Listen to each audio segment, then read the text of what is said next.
इचलकरंजीतील ऐतिहासिक वारशाचं प्रतीक असलेल्या राणीसाहेब श्रीमंत अनुबाई घोरपडे यांच्या नावावर स्थापन झालेल्या पहिल्या महिलांच्या शाळेची सध्या अत्यंत दुरवस्था झाली आहे। ही वास्तू अनुबाई कन्याशाळा म्हणून ओळखली जात असून ही शाळा गेल्या काही दिवसांपासून मद्यपींचा अड्डा बनल्यानं स्थानिकांमधून नाराजी व्यक्त होतीये।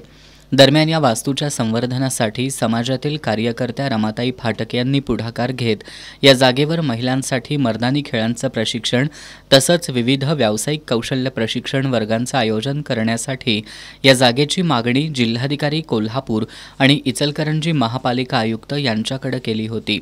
त्यांच्या या मागणीला मान्यता देत ही ऐतिहासिक वास्तू रमाताई फाटक यांच्या शिण्य संवर्धिनी प्रतिष्ठान या संस्थेला भाडेतत्वावर देण्याचा निर्णय घेण्यात आलाय। ही वास्तू अनुबाई कन्या विद्या मंदिर नावाने प्रसिद्ध आहे। अनुबाई हा इचलकरंजीच्या राणी सरकार अनुबाई साहेब घोरपडे या होत्या।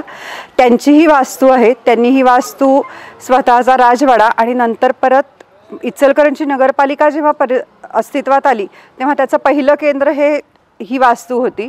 त्यानंतर घोरपडे सरकारांची अशी इच्छा होती की हे शिक्षण क्षेत्राला मिळावं म्हणून पहिली महिलांची मुलींची शाळा म्हणून ही इचलकरंजी नगरपालिकेने अनुबाई कन्या विद्या मंदिर या नावाने शाळा सुरू केली।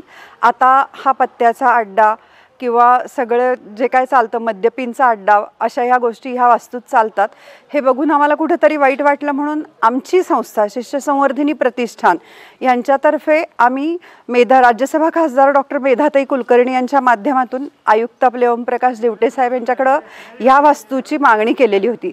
कारण आमच्या संस्थेमार्फत गरीब गरजू आणि वंचित विद्यार्थ्यांना शिक्षण देणं असू दे, मुलींसाठी व्यवसाय प्रशिक्षण असू दे, महिलांसाठी व्यवसाय प्रशिक्षण असू दे अशा योजना राबवल्या जातात। मग त्या योजनेअंतर्गत काहीतरी एक चांगलं काम करावं म्हणून ही वास्तू आम्ही निवडली आणि मेधाताईंच्या माध्यमातून हळवणकर साहेबांच्या प्रयत्नातून आम्हाला काल जस्ट 2 दिवसापूर्वी असं कळलं की आमच्या ताब्यात ही वास्तू आली आहे।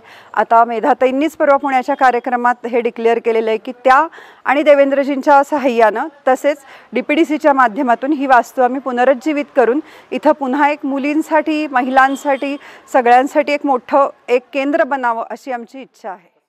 या निर्णयामुळे केवळ एका ऐतिहासिक वास्तूचं जतन होण्यासह महिला सक्षमीकरणाच्या कामाला बळ मिळणार आहे।